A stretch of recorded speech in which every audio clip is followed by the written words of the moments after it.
ఎరా ఎవరో అమ్మాయిని చూసి రోడ్డు మీద ఐ లవ్ యూ చెప్పేసావంట. అంత బాగుంది ఏంటి బాబాయ్ అమ్మాయి? మనం కొంతమంది అమ్మాయిలు చూసినప్పుడు దీన్ని ఎవడు చేసుకుంటాడో కానీ మర్చేసుకొని పుట్టేసి ఉంటాడు అనుకుంటాను చూసా. అంత బాగుందిరా.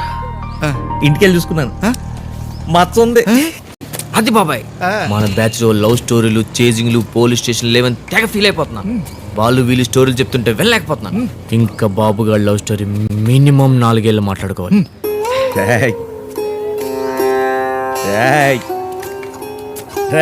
పెర్ఫార్మెన్స్ చాలు, ప్లాన్ అంటే చెప్పు.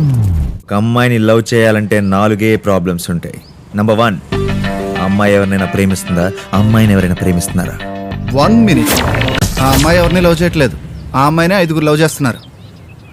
నంబర్ 2, ఆ అమ్మాయిని ప్రేమిస్తే మన ఎవడైనా కొడతాడా, లేదంటే మనమే ఎవరైనా కొట్టాలా? మనల్ని కొట్టేవాడు ఎవడు లేడు, మనమే 5 గుమ్మేద్దాం. నంబర్ 3, ఆ అమ్మాయి బాబెవడు, వాడి బ్యాక్గ్రౌండ్ ఏంటి, వాడితో వచ్చే ప్రాబ్లం ఏంటి? తన MBA చదువుతుందంట, కాలేజ్ ఇచ్చుకుంటుందట, కాలేజీలో లవ్ చేసుకోవడాలు, పార్కింగ్లో కారు ఆడాలి కామన్ అట. మాట్లాడుతుంటే అలా వెళ్ళిపోతుందిట్రా.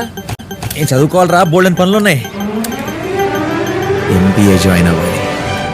అవును, మీరు ఇంజనీరింగ్ పాస్ అయిపోయారుగా? అవును. మరి ఎందుకు బేవర్స్గా రోడ్ల మీద తిరుగుతున్నారు?